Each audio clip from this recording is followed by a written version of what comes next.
RFM Matin. RFM Matin. émission bi yee waa Sénégal. Babacar Fall. jàngeen jëf mbokk yi ci ànd beek ñun RFM Matin 7h40 ñu daal sunu gan Mame Boye Diao ñu ngi lay nuyu. waaw Babacar maa ngi lay delloo nuyoo bi di la siyaar di nuyu auditeurs RFM yëpp. jërëjëf El Hadj Ndiogou Diène tam ñu ngi koy nuyu. Mame Boye Diao yaa ngi liggéeyee ci fi ñuy wax direction générale des impôts et domaines yow lañ fa dénk direction bi nga xam ni moo yittewoo services fiscaux régionaux yi di ngay politique itam xamees na ko ci APR rawatina ca Kolda nga xam ne mooy sa cosaan waaye bala ñoo xuus ginnaaw yow fonctionnaire ministère de l'économie et des finances ga gis nañ njàng mi jaxasoo lool ndax i ndàmpaay dëkkuwaay yoo xam ni jàngalekat yi ñu ngi koy laaj gouvernement bi signé ko dig leen ko bëgg ko pàcce ci anam woo xam ni ñoom ànduñ ci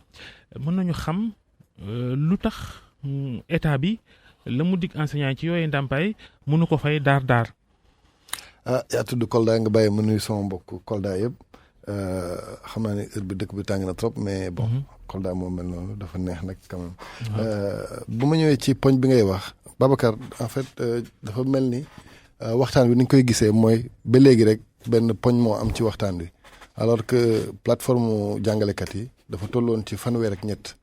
ñu saafara ci ñaar fukk ak juróom-ñett. ñeneen yi gën a ñàkk solo ngeen faj bàyyi yi gën a am. en fait solo. il faut nga xam système jàngale bi parce que tey xam nga gouvernement buy def ay jéego pour di redéfinir carte scolaire u Sénégal bi ak ay projets yu nga xam ne yu bees la parce que jàngale bi du jàngalekat yi rek parce que ndongo daara ci lañ bokk fi ñuy jàngalewee ci la bokk ak yeneen dafay am toujours ay benn plan de développement stratégique boo seetloo bu baax. c'est-à-dire dañu lay faral di wax toujours ni njàngale mi dafay jël lu bëri ci suñ kopparu réew mais boo xoolee sax ren jii ci loi de finances 2018 bi prévoiroon nañ fanweeri milliards rien que pour toppatoo benn question bu nga xam ne mu ngi jëm ci enseignants yi mooy lépp lu jëm ci wàllu seen avancement ak seen requalification te loolu mu ngi jóge woon ci ay accord donc loolu xam nga benn poñ la bu nga xam ne doo dégg ñu wax ci lu bëri. te pourtant ci avancée yu notoire yi la bokk parce que il faut que nga xam ne crise bi du tey la commencé xam nga boo seetloo bu baax dafa amoon benn déficit maanaam ñàkk yu bëri yi nga xam ne seetlu woon nañ ko ci wàllu jàngale bi surtout nag pour que fépp fu war a am école mu am ko wala fépp fu war a am classe mu am ko léegi mu indi woon nag ci jamono yooyu diggante 2000 ba léegi ay corps yu bëri mooy ay vacataires yi nga doon dégg ay volontaires ay maîtres contractuels donc ay cohorte la yi nga xam ne c'est vrai dans le court terme dafa waroon faj jafe-jafe bi nga xam ne mu ngi woon fii fekk ay dëkk yu bëri ak ay gox-goxaat yu bëri amuñu woon par exemple ay classe wala amuñu woon ay jàngalekat mu amoon benn système de recrutement bu nga xam ne du woon recrutement type fonctionnaire maanaam nga duggoon école ñu formé la. maanaam benn loolu ko nguur gi di def xam na lu muy. mais li ma lay wax mooy. corps yooyu tey ñoo màgg parce que li ngay wax ni sax 1995 la commencé. waaw mais donc léegi corps yooyu ñoo egg tey ci benn système bu nga xam ne dafa maturé maanaam bul fàtte ni déjà ñoom presque corps enseignant toll na ci ay 96 000 personnes presque ay donc. 97 000 enseignants donc boo amee même ay solution ci seeni problème léegi-léeg pour mettre ko en place day xaw a jafe. mais problème bi mooy du ay revendications yu bees. ay loo xam dañ ko signé woon nguur gi ne c'est des accords réalistes et réalisables 2014 ba léegi ça pose problème buñ ko appliqué woon xëy na lii yëpp doo am. mais 2014 ba léegi déggu leen en fait ñoom seen avancée notoire yi nga xam ne am nañ ko ci seen wàllu bopp xam nga communication bi yéen même bu ngeen di laaj da ngeen ne wàllu indemnité de logement xam nga indemnité de logement bu nga xam ne yow nguur gi mu ngi ko ni mu ko bëggee yokkee ren. amoon pourcentage boobu ci ay yeneen négociation xam nga ne nguur gi def na ay jéego parce que ku la bëgg a jëlee 60 000 ba 75 000 ci benn nit donc par weer loolu rek li muy indi ci impact financier yow xam nga ne muy toll donc dafa. mais yeneen i corps am nañ lépp lool foofu. mais yeneen i corps ak yeneen i réalité il faut pas aussi se voiler la face xam nga tey déjà li ma lay wax toujours li ëmb. kuréelu enseignant c'est-à-dire benn mesure bu nga xam ne mesure bu ndaw la li muy am ci impact financier ci 97 000 personnes wuute nag li nga xam ne peut-être corps 5 000 personnes la xam nga fi nga xam ne ay junni nit la ak ay téeméeri junni nit du benn donc il faut que si ñu xam ni su dee waxtaanu politicien rek la woon xëy na nguur gi mënoon a nangu signé ndax am après li ñuy wax accords yi ñu ngi koy commencé di exécuter ay 2019 après ñu toogoon ne mënul nekk bu dee kam affaire politique rek bu yàkkamti woon pour régler ko mais nit ki bu amee dal pour ne la lii mën naa ko def lii mënuma ko def ci diir gii mais ngeen ubbi. lan mooy problème bi xanaa état bi yéen waa direction générale des impôts ministère bi de l'économie et des finances xanaa xaalis amul ci réew mi. non Babacar xam nga tey boo xoolee bu baax masse salariale Sénégal mu ngi jël téeméer boo gis fanweer ak juróom-ñeent ci suñu ay koppar maanaam 39% te critère de convergence sax yu UEMOA yi mu ngi naan suñu masse salariale ci 35% la maanaam téeméer boo jël fanweer ak juróom. donc ñun sax commencé nañ ko weesu nañ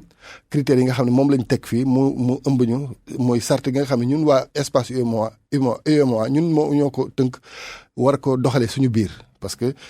masse salariale bi dañ koy maîtriser ci lay bokk ay déficit budgétaire ak yu demee noonu dégg nga ak ratio wu dette bi ci PIB bi ak yooyu yëpp donc ñun sax jéego en fait weesu nañ fi nga xam ne foofu la ñu waroon yem donc booy jël mesures yu bees tamit il faut nga xam ban impact lay am ak yan conséquences lay indi ci sa diggante yeneen réew yi nga ko seqal ci UEMOA ak tamit li nga xam ne mooy soutenabilité ndax réew moo gis lu muy def daf koy prévoir ci budget man xam naa ni ren par exemple déjà prévoir oon nañ fanweeri milliards pour régler yi question yi nga xam ne tamit pour man yu amoon solo la mooy jëm ci seen requalification ak seen avancement ak yooyu bu ma gisee ni tamit gouvernement bi ci fanweer poñ ak ñett saafara nañ ñaar fukk ak juróom-ñett pour man gouvernement bi def na ay jéego. mais le plus pour le moins. waaw def loolu non mënoo régler définitivement problème indemnité logement bi mu jeex. mais problème indemnité de logement yaakaar naa ne ku la jëlee 60 000 maanaam fukki junne ak ñaar d'accord yóbbu la fukki junne ak juróom-ñaar góorgóorlu na. yow tamit war ngaa mën def ay jéego bu dee li ñu yitteel mooy école Sénégal man dama leen ci ñaax daal parce que bëgguma dugg ci débat bu nga xam ne ku nekk a ngi xëcc ku nekk a ngi xalaat ni fu mu toog foofu la mais bu ñu jiitalee intérêt wu école Sénégal rek mun na am. ñu ngi fin mars année scolaire baa ngi dem problème bi réglé wul loolooy coow li. waaw yàlla def na sax mu tombé tuuti vacances scolaires kon pour man. pause bi ñu am nii war na mun permettre encore une fois gouvernement bi woowaat enseignants yi gëstuwaat question bi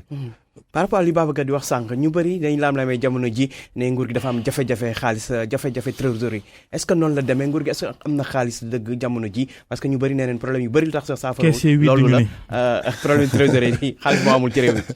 xam nga man ci li ma jàng maanaam ci suma métier ak tamit li ñuy wax ci wàllu koom dafa am ay instruments yi nga xam ne moom la ñuy nattee koomu réew moom ngay dégg ñu lay naan ay croissance ay taux de circulation monétaire ak tamit nga xool li nga xam ne recette fiscale yi ci diggante at ak at te bu ngeen ko seetloo li recette fiscale yi diggante impôt douane ak trésor li muy jur ci ñetti at yi mosuñ ko am ci Sénégal bu ngeen xoolee paaru même recette sénégalaise yi maanaam li l'impôt geeg douane gi di dugal ci budget réew mi part gi ci ak liñ doon lebi da ngeen di xool ni part boobu léegi moo ëpp parce que donc ça veut dire que suñu koomu réew mu ngi dox donc lépp li nga xam ne mu ngi jëm non amul jafe-jafe amul lépp yi ñuy lépp fan yi nag lu ci mujj mooy lu ñuy wax euro bond ak ñoom seen xam nga leb toujours man damay naan débat bi man gisaguma benn économiste bu lay wax ni waroo leb benn da nga war a leb surtout nag pour nga financer sa ay projets structurants réew mi loo fi def ci investissement du doy xam nga bi ñuy defar autoroute à péage dama leen jox benn exemple bu ndaw bi ñuy defar autoroute à péage dañu fogoon ni lépp lu jëmoon ci embouteillage ci dem beeg dikk bi ci côté boobu dina jeex mais gis nañ ni léegi loolu commencé na indi ay jafe-jafe ci wàllu dem ak dikk bi donc da ngay xalaataat beneen autoroute nga xalaat beneen train wala yeneen parce que toujours noonu la réew day investir tey jii bu ñu paree woon autoroute bi yóbbu ko côté Mbour wala yóbbu passé Touba ak njëgu li ñuy tabax lu ci mel ni terre boobu di train express régional par exemple ku ci mel ni député Ousmane Sonko nee na 1200 milliards rien que Dakar Rufisque waxaguñu sax Dakar Diamniadio waxaguñu sax Diamniadio Diass waaye Diamniadio Ndakaaru rek 36 kilomètres 1200 milliards. xam nga man toujours damay bëgg par exemple yaa ngi doon tudd sànq eurobond yaa ngi dégg ñu ciy wax ay commentaires yu nekk man damay bëgg rek lu ñuy def ñu def ko ci critère scientifique maanaam tey bu dee ñun dañoo jëloon suñu réew def yëfu ngaaka comme ni ñu ko waxee woon mooy dañuy wax ni ñun Sénégal anam gi ñu lebee Côte d'Ivoire bi wala Mali bi wala Guinée Bissau leb nañ ci ay anam yu gën te pourtant ci bor yooyu eurobond yi da ngay xool ni ñun Sénégal taux yi ñu am moo gën a baax ci taux yëpp. donc loolu nag li koy indi du question ni ñun ñoo dem négocier ji ay taux c'est-à-dire dafa am ay instruments yuy natt suñu koom yooyu ñooy naan Sénégal seen koom de baax na toll na ci benn dayo gii kon mun nañ leen wóolu pour mun leen lebal ci anam yu gën a yomb te man je les défie pour wane ni gis nañ ay anam yu gën suñu bos benn ñaar ci technologie bu ñu jël ci TER man li ma bëgg toujours mooy bu ñuy wax ñu communiquer ci lépp xam nga tey booy defar TER du raay beeg train bi rek da ngay am ay ñi nga xam ne da nga leen jëlee ci télé bi da nga leen war a fay loolu ci coût projet bi lay bokk ak yeneen donc dañuy communiquer fàtte yooyu exprès parce que approche politicienne la mais tey ñëpp xam nañ ni yow ñi génn réew mi di dem ci di tukki ci weneen réew. xam nañ la waaye milliards yi ñu ciy dégg jéggi na dayoo mais dafa non investissement la c'est-à-dire xam nga tey bu dee dañoo jëloon suñu alal yëpp def ko ci train boobu rek dinaa ne amul njëriñ mais boo xoolee tey Sénégal amul secteur bu nekkul chantier boo jëloon tey wàllu njàng meeg jàngal bi surtout njàng mu kawe mi di nga gis ni par exemple enseignement supérieur même boo jëloon benn exemple mu ndaw Université Dakar li fa nekkoon ci lal diggante indépendance ak 2012. li fa toll woon lim gi fa nekkoon ci ay lal fu étudiants yi di fanaan lim googu la ñu toll ñun nguuru Macky Sall moom la def ci investissement donc yemul ci secteur boobu rek yaa ngi dégg ay hôpitaux yu ñuy tabax yaa ngi dégg ay commissariats yu ñuy tabax yaa ngi dégg yeneen tali yu ñuy tabax. parce que moo tax ñu fal leen di loolu mais donc non hôpital moom sant leen bu bees da ngeen a yeggale yi fi nekkoon rek. mais heureusement d'ailleurs parce que ay hôpital yi nga xam ne ñu ngi leen doon tabax ci ay 20 ans parewul boo ko yeggalee it c'est que am nga courage yu. yaa ngi wax investissement waaye boo jëlee centre Abdou Diouf Diamniadio ñu leb xaalis bu toll ci ay 70 milliards. li ma amal ay réunion yu ndawaan ay forum numérique ak. Babacar li ma la wax toujours mooy dama gëm ne bu dee investissement ci benn secteur bi rek la demoon du ma d'accord mais dama lay naan benn par benn secteur pêche yaa ngi dégg quai de pêche yu ñuy def fii n'est-ce pas boo jëlee wàllu mbéy mi emblavement wu vallée Sénégal yaa ngi koy dégg ak tamit emblavement wu vallée Anambé ak yeneen ak innovation yi nga xam ne ñu ngi koy def ci lépp lu jëm ci intrant boo jëlee secteur tourisme bi yaa ngi gis projet yi nga xam ne ñu ngi koy bëgg a lancer dans le cadre de l'avancée de la mer donc secteur boo jël am na li nga xam ne mën nga ko indi ci ay investissement même sport li ñu gis ci ay stade yu bees ak yooyu yaa ngi koy gis donc investissement yemul ci benn secteur rek mais il faut que ñu def ko parce que Sénégal suñu réglé wul question infrastructure yi ak nu mu munti demee ak alal gu ñu munti am dem ak dikk bi. li muy tardé Ila Touba 500 milliards. gars yi neen yàq la. xam nga toujours Ila Touba man dama gis ni tur bi moo leen gêné xëy na mais Ila Touba dafa jël région Dakar région Thiès région Diourbel ñetti région yooyu ci wàllu koom ñoo ëpp doole ci Sénégal bu dee population maanaam li fa dëkk Ndakaaru moo ëpp topp ci Thiès. mais foofu yoon boobu amul embouteillage. non gars yi ne mën nañoo yaatal rek. dem waaye tabaxaat 500 milliards. ci xam nga tey li ngay fàtte mooy benn boo jëlee tey li gën a bëri ci accident yaa ngi koy dégg ci voies yi nga xam ne ay route nationale la te diggante Ndakaaru ak Thiès nekkoon na ba léegi contrainte mais waroo yem foofu c'est-à-dire pour man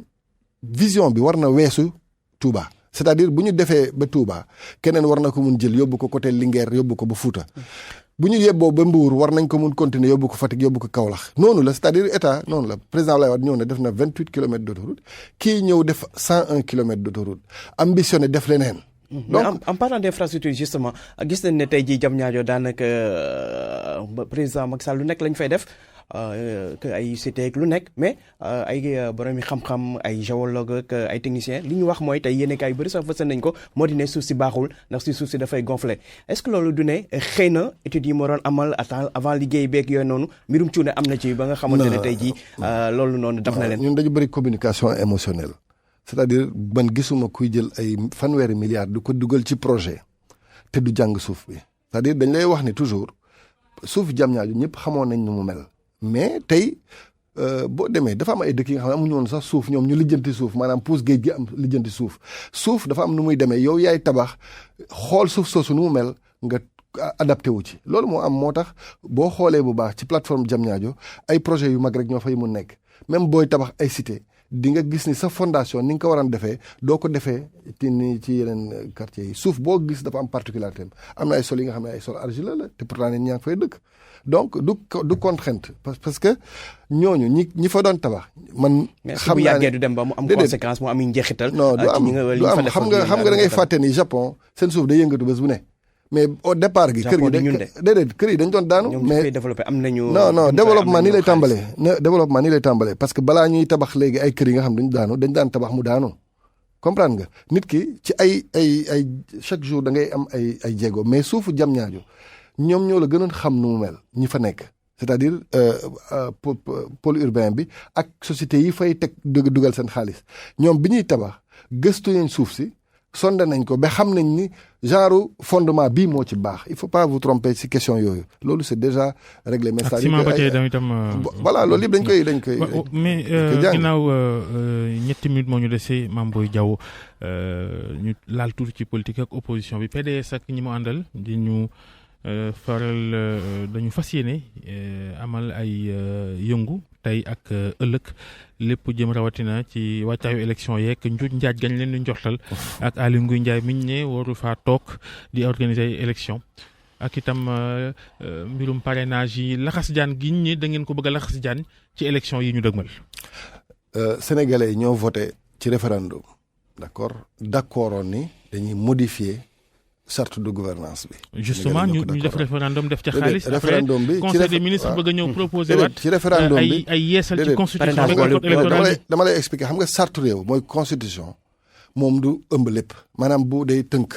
maintenant secteur boo jël ci bi nga xam ne boole woon nga ko ci référendum bi ñu fi defee référendum ngir yeesal constitution bi yàggut lu tax tey. président Macky Sall bëgg a indiwaat ay coppite ci. ñu ko defee ba léegi ñu ngi 2016 lu tax dugaluñ ko ci woon ci texte baak yooyu noonu. mais toog ba léegi ñu woote waat ne parrainage ak yu ni mel ko ci dugal yokk ci loi électorale lañ koy dugal. comprendre nga mais parrainage yi Babacar dama la bëggoon expliquer benn tënk rek laa lay jox gis nga élection député yi ñu génn nii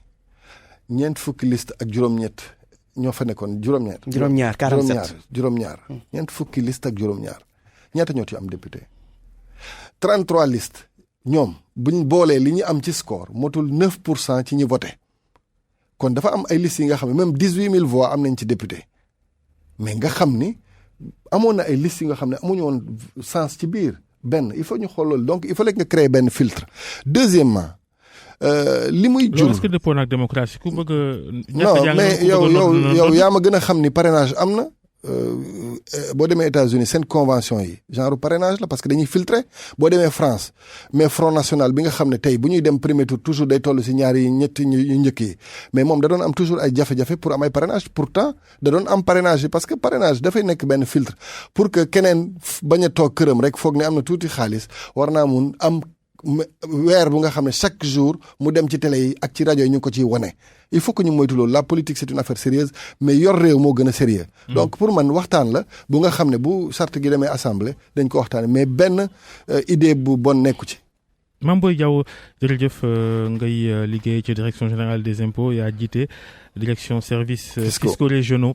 di la gërëm di fàttali itam kilifa nga ci parti APR parti Macky Sall jaajëf ci waxtaan bi yendoog jàmm. jërëjëf Babacar RFM Matin. RFM Matin. émission bi yee waa Sénégal. Babacar Fall.